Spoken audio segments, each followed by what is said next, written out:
The evolution of form అన్నటువంటి topic లో ఉన్నాం. అందులో లాస్ట్ క్లాస్ కంటిన్యూషన్ ఇప్పుడు చెప్తున్నాం మనం. The term logos translated as the word is frequently used in the New Testament in speaking of the deity. So ఈ logos అన్నటువంటి పదం మేడం బ్లావెట్స్కీ గారు, తర్వాత మాస్టర్ జాల్కుల్ గారు ప్రధానంగా వాడినటువంటి పదం ఈ బుక్స్ లో.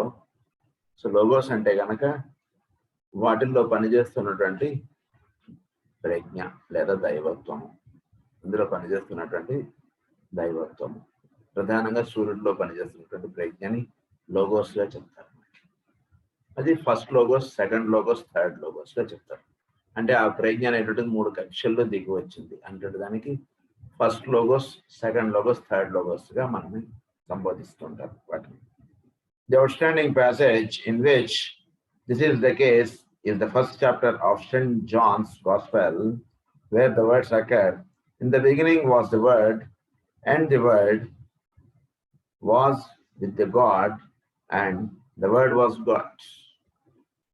సో దాన్ని మనం పరాస్థితిగా మనకి పరిచయం చేస్తారు మాస్టర్ గారు. టారస్ అని చెప్తూ పరాస్థితిగా చెప్తారు. ఇన్ ద వర్డ్ అంటే బిగినింగ్, అసలు సృష్టి ప్రారంభము ఎలా వ్యక్తమైంది అంటే మనిషిలోంచి వాక్ అనేటువంటిది ఎలా అయితే పుడుతుందో చోటు అనేటువంటిది దీంట్లో సృష్టి అనేటువంటిది ఆ విధంగా ఆవిర్భవించింది.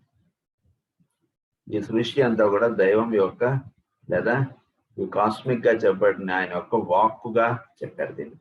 దీన్ని 4 స్థితులుగా చెప్పారు. దాన్నే పరా, పశ్యంతి, మధ్యమ, వైఖరి అని. పరాస్థితిలో ఉన్నప్పుడు వాక్కును ఉచ్చరించేవాడు ఇద్దరు ఒకటే, అక్కడ 2 స్థితులు లేవు, ఇద్దరు ఒకే స్థితిలో ఉన్నారు. అది చెప్తున్నారు ఇక్కడ. And the word was God అన్నారు. Let us consider for a minute the meaning of the expression. Its literal translation is the word, and it has been defined as the rendering in object expression of a concealed thought. Expression అంటే thought, అది వ్యక్తీకరణ అవడాన్ని expression అని అన్నాం. అంటే మనకున్నటువంటి ఆలోచన బహిర్గతం ఒకట, దాన్ని ఎక్స్ప్రెషన్ అన్నారు, వ్యక్తీకరణము అన్నారు. అంతకుముందు అది ఎలా ఉందంటే మనలో ఆలోచనగా ఉంది, అది బహిర్గతముగా దర్శనం అవుట, బహిర్గతింపబడుట అని అంటున్నారు దాన్ని. So if you take any noun or similar word, for instance, and study its objective significance, you will find that always a definite thought is conveyed to the mind involving purpose, intent, or perhaps some abstract concept. So abstract concept ni manaki తెలియజెప్పేటువంటిది ఒక noun. అంటే ఏంటి ఒక noun? ఇప్పుడు సత్యము అన్నాం. సత్యము అన్నటువంటిది అది నౌన్ గా తెలియబడుతుంటుంది. సో నౌన్ గా తెలియబడటంలో దాని యొక్క వివరణ ఏమిటి అంటే చోట్లో ఉన్నటువంటి ఒకే ఒక్క దాన్ని సత్యముగా అంటున్నారు అన్నారు. దాని యొక్క నిర్వచనం సత్యము అన్నారు. సో ఆ నిర్వచనాన్ని బట్టి మనకు బోధపడేటువంటిది ఏంటంటే ఇదంతా ఒకే ఒక్క లా చేత నడవబడుతోంది, దాన్ని సత్యము అన్నారు. అంటే దానికి డెఫినేషన్ గా సత్యము అని అన్నారు. సో నౌన్ అనేటువంటిది ఏంటంటే మనకు రిప్రజెంట్ చేసేటువంటిది చోట్లో ఉన్నటువంటి తత్వమును ఒక పదముగా అది వాడబడేటువంటి విషయం నౌన్ అనేటువంటిది.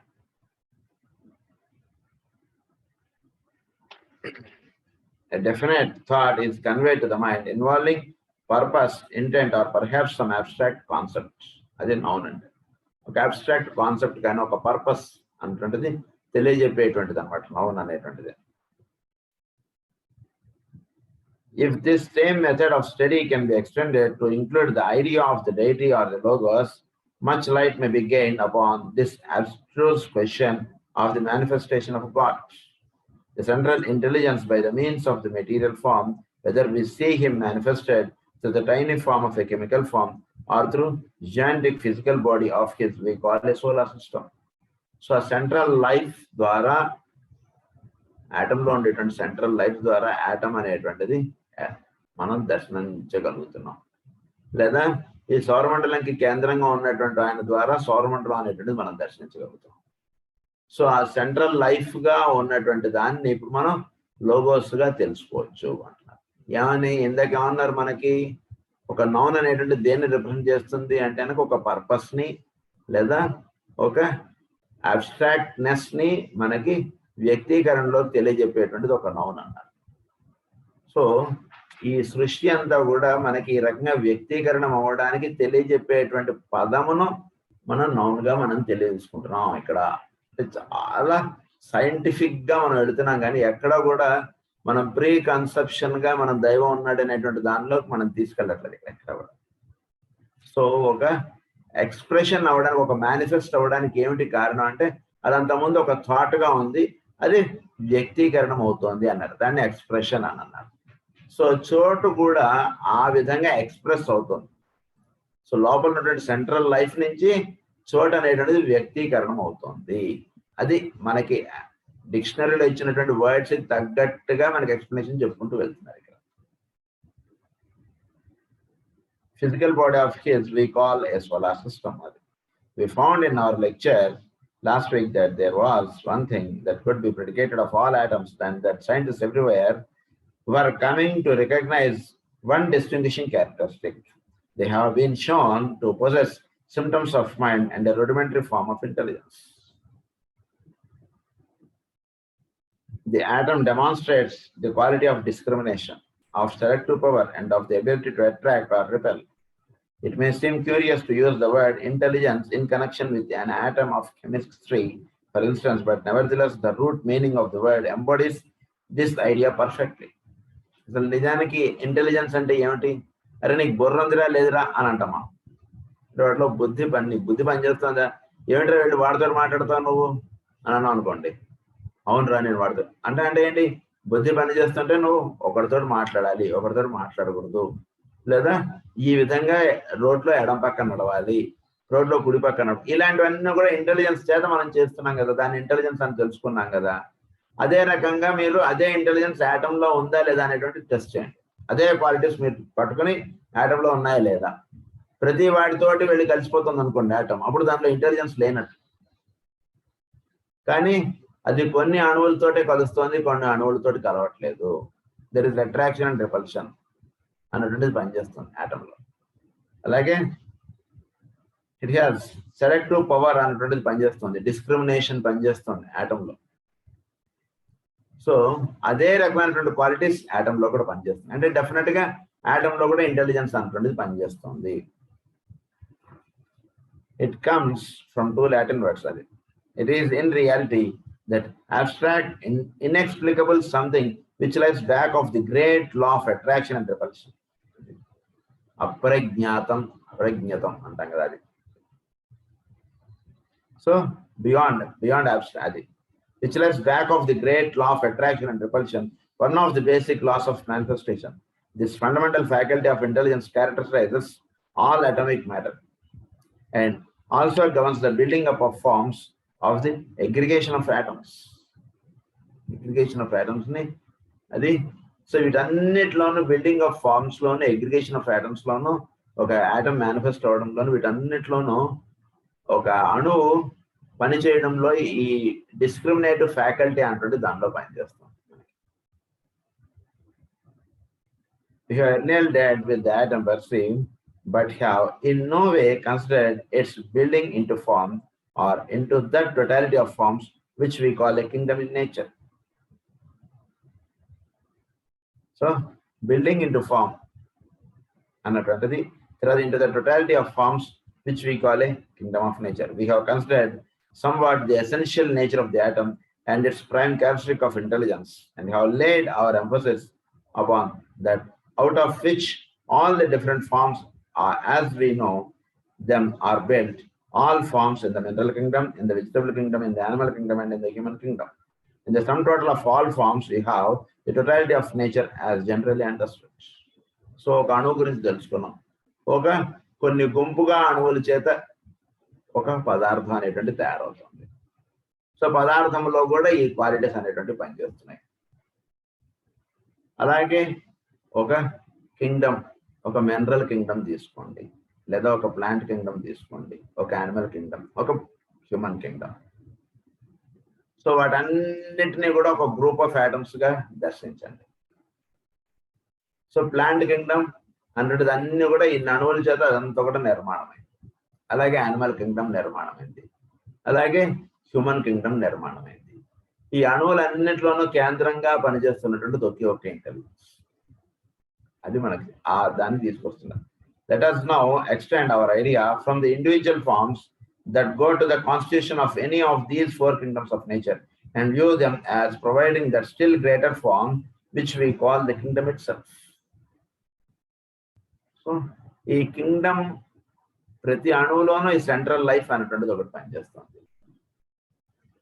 సో కొన్ని గ్రూప్ ఆఫ్ ఆటమ్స్ అన్నటువంటి చేత ఒక సబ్స్టెన్స్ అన్నటువంటి తయారవుతుంది. అలాగే ఇంకా కొన్ని లక్షలో కోట్లో కొన్ని కలిపితే ఒక కింగ్డమ్ అన్నటువంటి తయారైంది. సో వీటన్నిటి ద్వారా ఆ కింగ్డమ్ అనేటువంటిది నిర్మాణం అయింది. ఆ కింగ్డమ్ యొక్క ఎక్స్ప్రెషన్ అనేటువంటిది ఆ సెంట్రల్ లైఫ్ అనేటువంటిది వీటన్నిటికీ కేంద్రంగా ఒక సెంట్రల్ లైఫ్ అనేటువంటిది పనిచేస్తుంది. దాన్ని బేస్ చేసుకుని ఆ కింగ్డమ్ అనేటువంటిది వర్తిస్తుంది.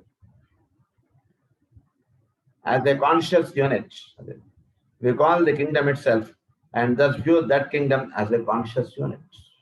అది ఒక కాన్షియస్ యూనిట్ గా తెలుసుకోండి అన్నారు ఇక్కడ. Forming a homogeneous whole, thus each kingdom in nature may be considered as providing a form through which a consciousness of some kind or grade can manifest.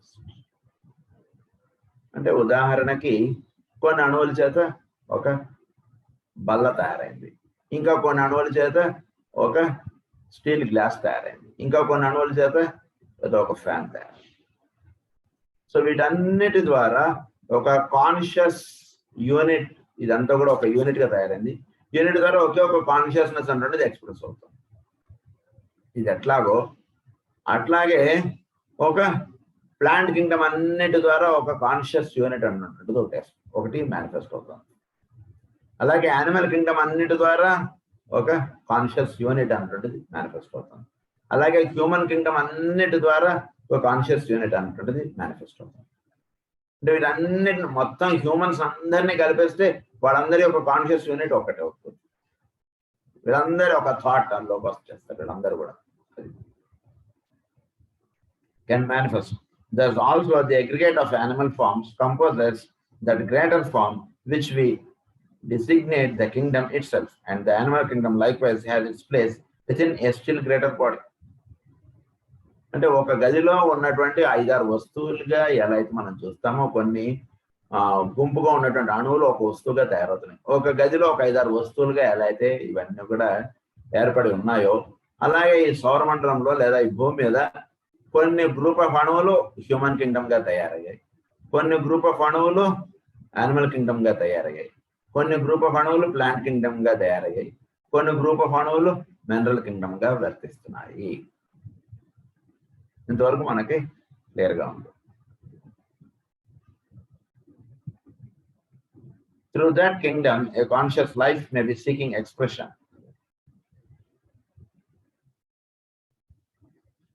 And through the aggregate of kingdoms, a still greater subject to life may be seeking manifestation. వీటన్నిటి ద్వారా ఒక higher అంటే ఈ అన్నిటి యొక్క internal గా తెలియబడుతున్నటువంటి అన్నిటి యొక్క తత్వంలో నుంచి ఒకే ఒక తత్వం వీటన్నిటి ద్వారా మేనిఫెస్ట్ అవుతుంది.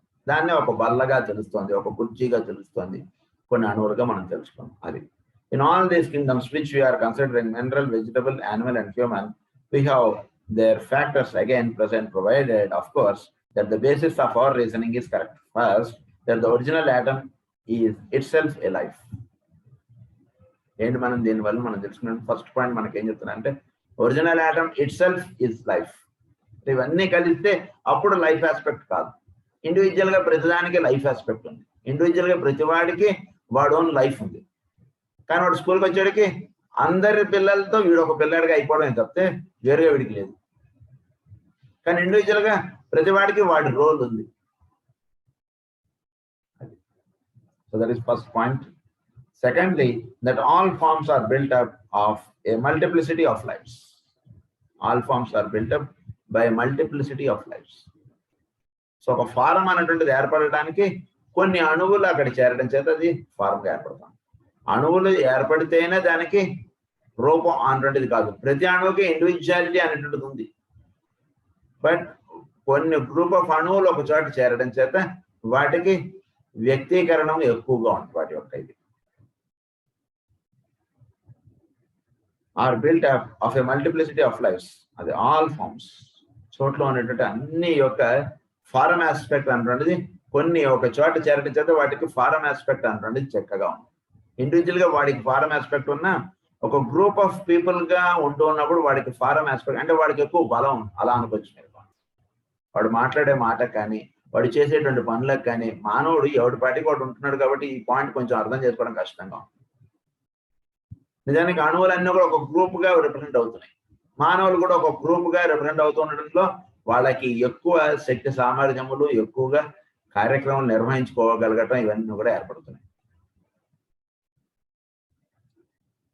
And thus a coherent whole is provided through which a subject entity is working out a purpose. So ఎప్పుడైతే కొన్ని అణువులు ఒక చోట చేరాయో వాటి యొక్క సబ్జెక్ట్ ఎంటిటీ అది ఒక ఆబ్జెక్టివిటీలోకి వస్తుంది. ఏ అణువుపాటికి ఆ అణువు ఉందనుకోండి, మనకి బల్ల ఉండదు, కుర్చీ ఉండదు, గ్లాస్ ఉండదు, ఏది ఉండదు. కొన్ని అణువులు ఒక గ్లాస్ గా తయారడికి దాంట్లో చక్కగా మనం ఏదైనా తాగడానికి వాటికి ఉపయోగించుకోగలుగుతాం. కొన్ని అణువులు ఒక బల్లగా తయారడికి దాన్ని ఏదైనా పెట్టుకోవడానికి వాటికి వాడుకోగలుగుతాం. సో ఒక పర్పస్ అనేటువంటిది మేనిఫెస్ట్ అవ్వాలి అంటే కొన్ని అణువులు ఒక చోట చేరాలి. అలాగే కొందరు ఒక చోట చేరితే వాళ్ళందరి ద్వారా ఒక పర్పస్ అనేటువంటిది సర్వ్ అవుతుంది. ఒక్కడే ఉండి నేను ఈ దేశాన్ని ఉద్ధరిస్తాను అంటే కుదరదు, వాటి తోటి ఏం పని అవుతుంది.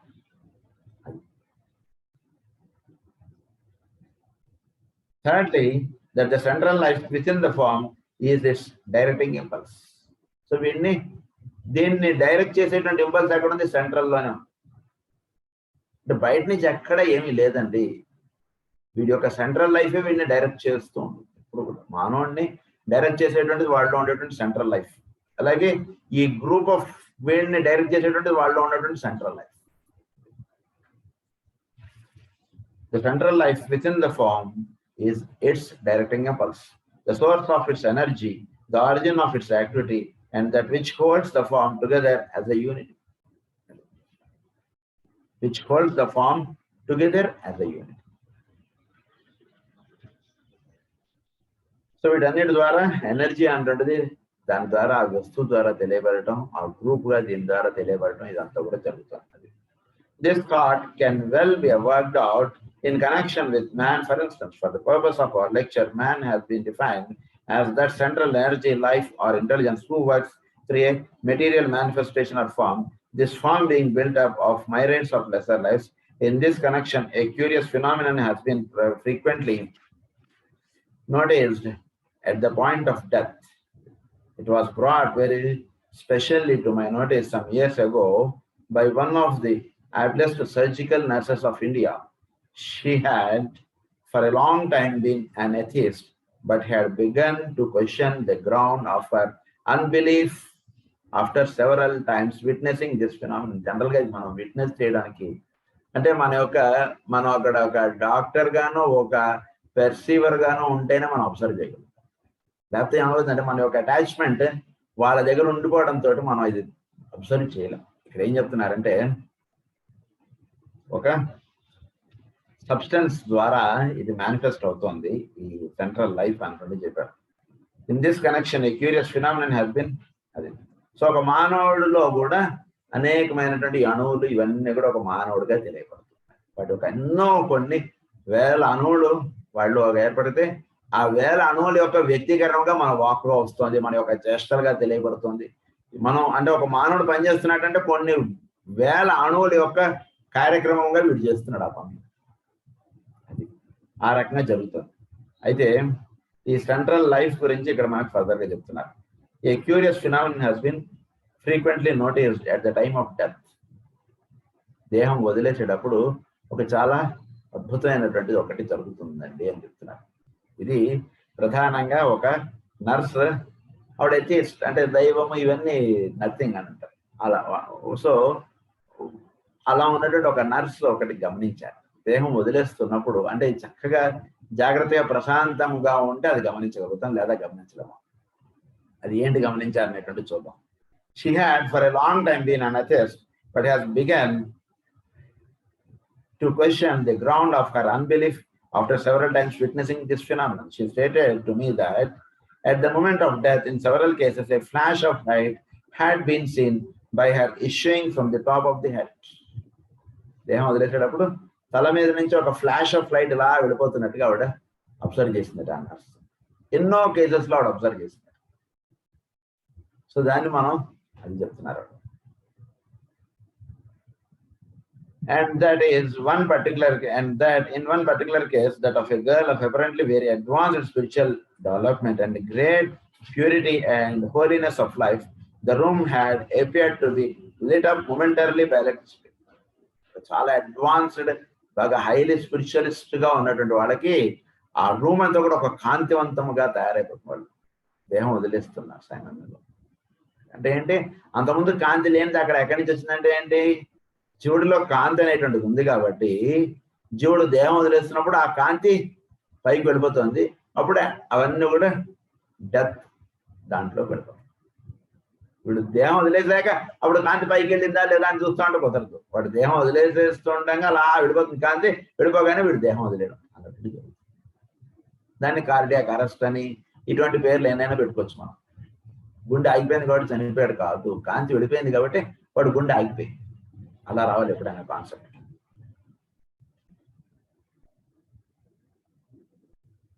By her issuing at the top of the head, development, the room had appeared to be lit up momentarily by electricity. Again, not long ago, several of the leading members of the medical profession in a large Middle West city were approached by the interested investigator by letter and asking if they would be willing to state that has noted any peculiar phenomena at the moment of death.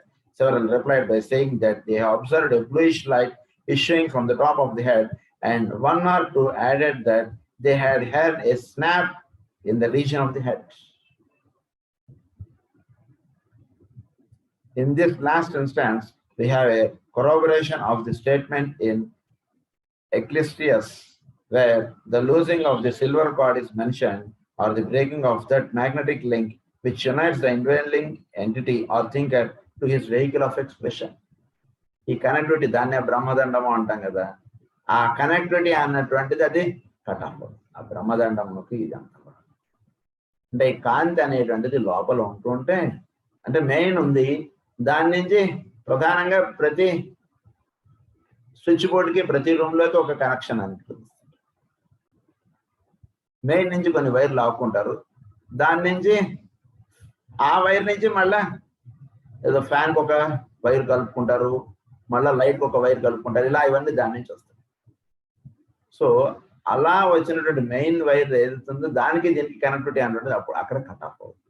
ఆ main wire నుంచి, main దాని నుంచి switch బోర్డులోకి వచ్చేటువంటి wire అన్నటువంటిది cut off అవుతుంది. దాన్నే silver card అంటారు. ఒక కార్డ్ అనేటువంటిది అలా మనకి కనెక్టివిటీలో ఉంటుంది. దాన్నే బ్రహ్మదండముగా చెప్తారు, దాన్నే సరస్వతి నదిగా చెప్తారు. అలా మనకి మన పురాణాల్లోకి వెళ్ళడానికి ఎన్నో పేర్లు ఇస్తారు వాటికి. ఒక్క చోట ఒక్క పేర్లకు అలా చెప్పుకుంటూ వెళ్ళిపోతారు ఇదే విషయాన్ని. Bluish light issuing from the top of the head, which the losing of the silver cord is mentioned, or the breaking of that magnetic link which unites the indwelling entity or the thinker to his vehicle of expression. In both the cases, type of cases above mentioned, can apparently be seen an ocular demonstration of the withdrawal of the central light or life. Withdrawal of the central light or life and the consequent disintegration of the form. ఎప్పుడైతే central life అనేటువంటిది ఇది అవుతుందో అప్పుడు consequent disintegration of the form. Form అనేటువంటిది ఇంకా disintegrate లో వెళ్తుంది. And the scattering of the myriad lesser lives, అవన్నీ కూడా స్కాటర్ అయిపోతాయి. అంటే అవన్నీ గాల్లో కలిసిపోవడంగా చెప్పారు మిగిలిన సెంట్రల్ లైఫ్ లెస్సర్ లైఫ్స్ లో. It may therefore seem to some of us a logical hypothesis that just as the atom of, అంటే ఇక్కడ మీరు బాగా ఈ విషయం బాగా గమనిస్తే, అంటే సెంట్రల్ లైఫ్ మానవుడిలో ఉండి ఆ లైట్ వెళ్ళిపోయింది, అప్పటిదాకా ఉన్నటువంటి అణువులు ఉన్నాయి. అంటే ఆ సెంట్రల్ లైఫ్ ఉన్నప్పుడు ఆ అణువులు ఎలా పనిచేస్తున్నాయి, అవన్నీ ఒక యూనిట్ గా ఉండి పనిచేస్తున్నాయి. అందులో ఉన్నటువంటి ఒక కెమిస్ట్రీ మనం జాగ్రత్తగా గమనిస్తే చాలా అద్భుతంగా ఉంటుంది. అసలు హ్యూమన్ మెకానిజం అంటే అప్పటిదాకా రిలీజ్ అవునటువంటి కొన్ని కెమికల్స్ ఆ సెంట్రల్ లైఫ్ వెళ్ళిపోగానే బాడీలో రిలీజ్ అవుతున్నాయి. ఎట్లా జరుగుతుంది ఇది? బాడీ డీకంపోజ్ అయిపోతుందండి, బాడీని మనం ఇదిగా పెట్టాలండి అంటే what has entered into that body to make it decompose అంటే ఏమంటే the law of attraction and repulsion అంటే ఎప్పుడు ఆ లా పనిచేస్తుంది. ఇవన్నీ యూనివర్సల్ లాస్ ఇవన్నీ కూడా. ఎవరో పొద్దున్నే నిద్ర లేకుండా తలుపులు తెరుచుకోకుండా ఉన్నటువంటి వాడికి సూర్యోదయం ఇంకా అవ్వలేదండి, ఇంకా 10 అయింది, ఇంకా సూర్యోదయం రాలేదండి అని అనుకుంటే అదంత తప్పు. అలాగే నేను సైంటిస్ట్ అని అనుకుని సూర్యుడిని చూడకపోవడం అనేటువంటిది అంతే. విషయం అనేటువంటిది ఈ లాస్ అనేటువంటిది దర్శించలేకపోతే అంతే ప్రభావం. అందువల్ల ఏంటంటే బాడీ వాడి లైఫ్ ఆ సెంట్రల్ లైఫ్ అనేటువంటిది బాడీలో ఉన్నంతసేపు అన్ని సెల్స్ ఫంక్షనింగ్ గా ఉన్నాయి. ఎప్పుడైతే సెంట్రల్ లైఫ్ అనేటువంటి డిసేబుల్ అయిపోయిందో ఇమీడియట్ గా బాడీలో కెమికల్ చేంజెస్ అనేటువంటి స్టార్ట్ అయ్యాయి. అంటే అంతకు ముందుకి ఇప్పటికీ అంటే లా ఆఫ్ అట్రాక్షన్ అంతకుముందు పనిచేస్తుండడం చేత అవన్నీ ఒక యూనిట్ గా పనిచేస్తున్నాయి. ఎప్పుడైతే లా ఆఫ్ రిపల్షన్ అనేటువంటిది వెంటనే అది టర్న్ అయిందో అదే పరిస్థితుల్లో రివర్స్ అయింది లా. ఆ లా ఆఫ్ రిపల్షన్ అనేటువంటి పనిచేసేటికి ఒక అణువుకి ఇంకో అణువుకి దూరం అనేటువంటిది అలా పెరిగిపోతుంది. ఎప్పుడైతే అణువుకి దూరం అనేటువంటిది వచ్చేస్తుందో అప్పుడు వాటి మధ్యలో రిలీజ్ అయ్యేటువంటి కెమికల్స్ చేత దాన్ని డీకంపోజ్ అంటారు. అదంతా బాడీ అంతా కూడా డిసింటిగ్రేషన్ లో గడిపోతుంది ఎప్పుడు కూడా. సో లా ఆఫ్ అట్రాక్షన్ పనిచేస్తున్నప్పుడు లైఫ్ ఆస్పెక్ట్ అంటే చక్కగా ఫ్లో అవుతుంటుంది. ఎప్పుడైతే లైఫ్ ఆస్పెక్ట్ అంటే బాడీలోంచి విత్డ్రా అయిపోతుందో అప్పుడు ఇమీడియట్ లా ఆఫ్ రిపల్షన్ అంటే వచ్చేస్తుంది.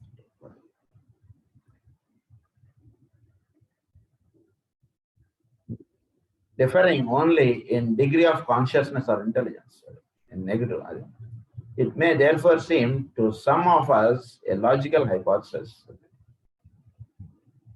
that just as the atom of chemistry is a tiny sphere or form with a positive nucleus which holds rotating around it negative electrons, so all forms in all the kingdoms of nature are of a similar structure, differing only in degree of consciousness or intelligence. So చోట్లో ఉన్నటువంటి అన్ని కూడా degree of consciousness లో తేడా కానీ అంతకు మించి ఏం తేడా లేదు. వీడు 2వ తరగతి పిల్లాడు, వాడు 10వ తరగతి పిల్లాడు, అందరూ ఒకటే స్కూల్ పిల్లలే. ఎవడైనా సరే అదే డ్రెస్ వేసుకున్నాడు. కాకపోతే వాడి యొక్క బ్యాగులు, వాడి ప్యాంట్లు వీటిలో తేడాలు ఉంటాయి.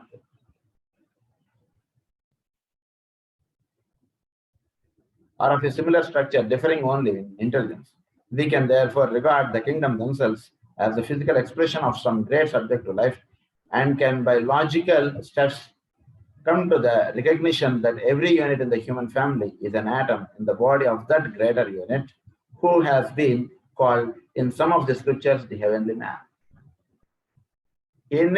ఈ యూనిట్స్ అన్ని కూడా 5 యూనిట్స్ కలిపేసాం అనుకోండి, 4 యూనిట్స్. ఇప్పుడు ఇవన్నీ కలిపేస్తే ఒకే ఒక వీటిలో ఇవన్నీ కూడా భాగం. దాన్ని హెవెన్లీ మ్యాన్ అంటే భూమి నుంచి ఆకాశం దాకా వ్యాపించి ఉన్నాడని చెప్పి మనకు భాగవతంలో ఆయన గురించి చాలా వర్ణం. దాన్ని మనకి ఇక్కడ ఈయన ఏమని పరిచయం చేస్తున్నారు, heavenly man. Thus we arrive finally as the concept that the solar system is but the aggregate of all kingdoms and all forms and the body of a being who is expressing himself through it. అంటే వీటన్నిటి ద్వారా వ్యక్తం అవుతున్నాడు వాడే. Who is expressing through it and utilizing it in order to work out a definite purpose and central idea. A definite purpose and central idea. అంటే ఇన్నిటి ద్వారా మాట్లాడుతున్నవాడు ఒకడే అన్నటువంటి స్థితి మనకు భాగవతం అయినా అదే స్థితిలోకి తీసుకొస్తుంది, భగవద్గీత అయినా అదే స్థితిలోకి తీసుకెళ్తుంది, విష్ణుదాసనం, లలిత సహస్రనామం ఏదైనా సరే మన ఆ స్థితిలోకి తీసుకెళ్తుంది, పతంజలి యోగం ఏవైనా సరే. సో ఒక్కొక్క రోడ్లోంచి తీసుకెళ్తుంది. ఏదైనా సరే వెళ్ళేది తిరుపతి, అది ఎట్లాగో ఈయన కూడా మన అదే రోడ్లోకి తీసుకెళ్తున్నారు. అదే లాజిక్ లోకి మనకి బాగా సైంటిఫిక్ గా చక్కగా అలా ఎక్స్ప్లెయిన్ చేసుకుంటూ తీసుకెళ్తారు. Body of being who is expressing himself through it and utilizing it in order to work out a definite purpose and central idea.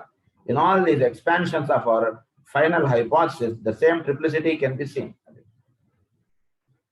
And informing life or entity manifesting through a form or a multiplicity of forms and demonstrating discriminative intelligence.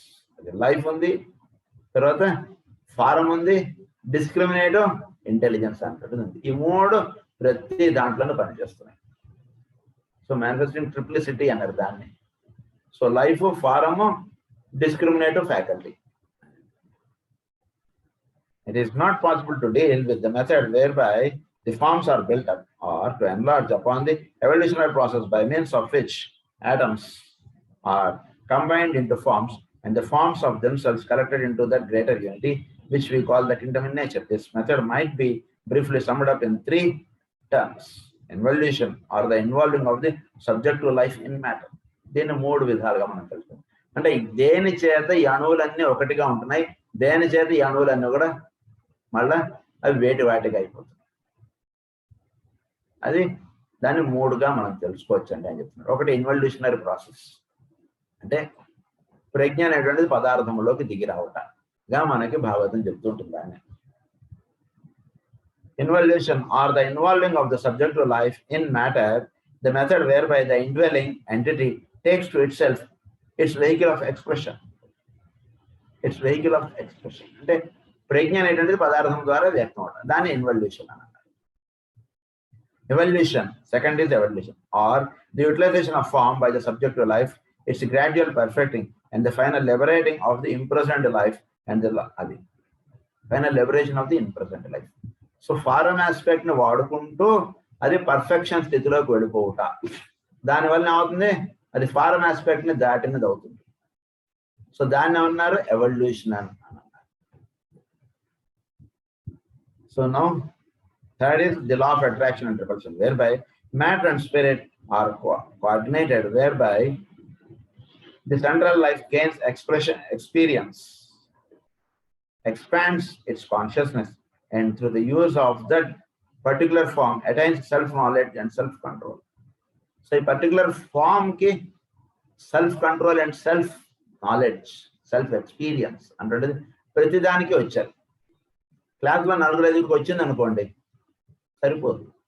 క్లాస్లో 4-5, ఇప్పుడందరూ ఒక యూనిట్గా ఉన్నారు కదండి, 4-5కి answers చెప్పేస్తే class అందరికీ వచ్చేసినట్టే అండి, అంటే కుదరదు. ప్రతి వాడిని కూడా ఎవరిని అడిగినా సరే 2, 4 అనేటువంటి ఆన్సర్ ప్రతి వాడికి రావాలి. అప్పుడే పర్ఫెక్ట్, ఈ క్లాస్ పర్ఫెక్ట్గా తయారైంది అన్నటువంటిది అర్థం. ఏదో బాగా ఇంటెలిజెంట్ పీపుల్ మాత్రం తయారైపోయి మిగిలిన వాళ్ళకి 2, 4 అని తెలియలేదు అనుకోండి, అంత మాత్రం టీచర్ గారు బాగా చెప్పినట్టు లెక్కలోకి రాదు. ఉన్నటువంటి ప్రతి పిల్లాడిని కూడా ఆవిడకి 2, 4 అనేటువంటిది వచ్చేట్టుగా చేయడం ఎలా అయితే కార్యక్రమం, అలాగే సృష్టిలో ప్రతి వాడు కూడా పర్ఫెక్షన్ స్థితిలోకి వెళ్ళాలి. దాన్ని పనిచేస్తున్నటువంటిది ఏంటంటే లా ఆఫ్ అట్రాక్షన్ అండ్ రిపల్షన్ వాటిలో.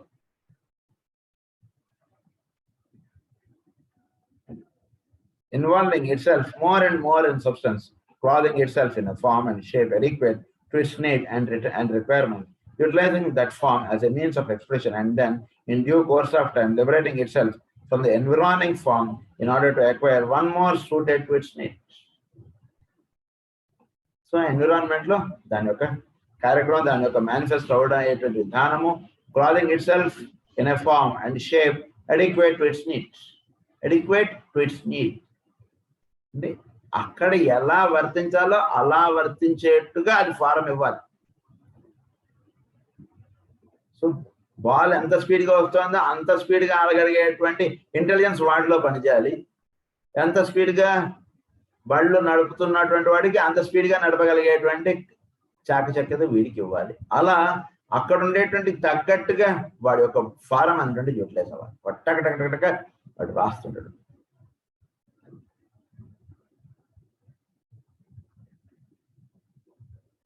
In due course of time, adequate to its need and requirements, utilizing that form as a means of expression, and then in due course of time liberating itself from the environing form in order to acquire one more suited to its need. Thus, through every grade of form, spirit or life progresses until the path of return has been traversed and the point of origin achieved.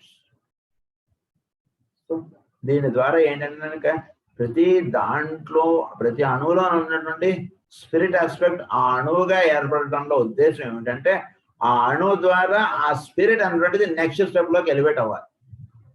అది దాని యొక్క కార్యక్రమం, ప్రతి అణువుది యొక్క కార్యక్రమం అది. So ఆ విధంగా ప్రతి అణువులోనూ ఇది పనిచేస్తుంది.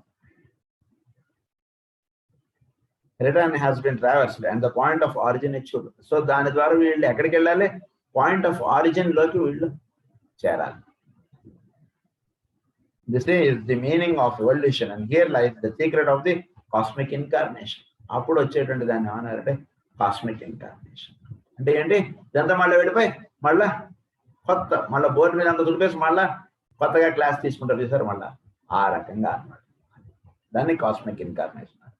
Eventually, spirit frees itself from form in attains liberation, thus developed psychical quality and graded expansions of consciousness. Spirit frees itself from form. దానివల్ల ఏమవుతుందంటే స్పిరిట్ అనేటువంటిది ఫామ్ లోంచి అది ఎలివేట్ అవుతుంది. దీని ఈ కార్యక్రమం you might look at these different stages and study them very curiously, cursorily. We have, in the first case, the process of evolution. This is the period in which the limiting of the life within the form or sheath proceeds, and it is a long, slow process covering millions upon millions of years. This great cycle is participated in by every type of life. It concerns the life of the solar logos manifesting through a solar system. ప్రజ్ఞ అనేటువంటి పదార్థంలోకి అంటే ఇలా shirt pant వేసుకొని వచ్చేయడంగా ఉండదు. మనం బయటికి వెళ్తున్నాం అనుకోండి, పెళ్లికి వెళ్తున్నారు అన్నారు అనుకోండి, సో చక్కగా ఎలా అయితే వాడు అంటే పర్ఫెక్ట్ గా వాడు తయారై బయటకు వస్తాడు సరే, ఏ చొక్క పడితే ఆ చొక్క వేసుకుంటాడు వాడు, చాలా నీట్ గా పర్ఫెక్ట్ గా చాలా దానికి మ్యాచింగ్ గా ఉండేటువంటి పెన్ను పెట్టుకోవడం ఇలా ఇవన్నీ వాడు చేస్తాడు కదా.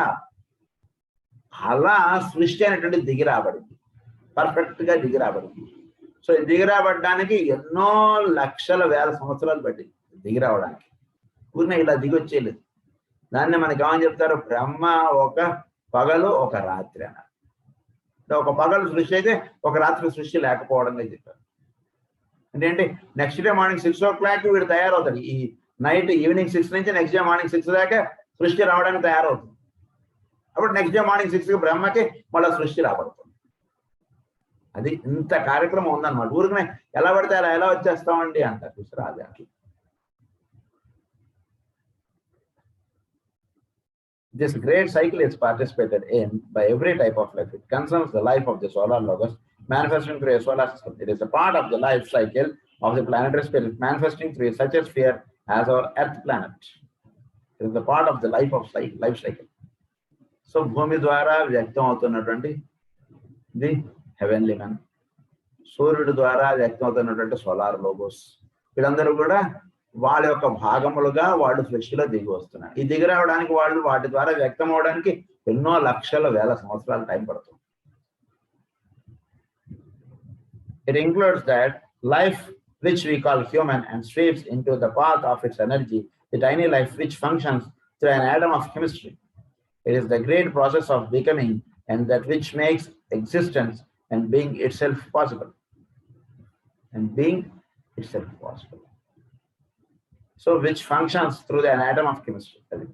సో ఈ రకంగా అణువులో కూడా అది వ్యక్తీకరణం అవ్వడానికి దానికి కూడా చాలా ప్రాసెస్ నడుస్తుంది. అణువులు ఎలా చోట్లోంచి పుట్టుకొస్తున్నాయి అంటే చాలా ప్రాసెస్ ఉంది. దాన్ని తయారు చేయడం, అణువులు ఎక్కడి నుంచి తయారై భూమి మీదకి దిగి వస్తున్నాయి. సో తయారై భూమి మీదకి అలా వస్తూ ఉన్నాయి అణువులు.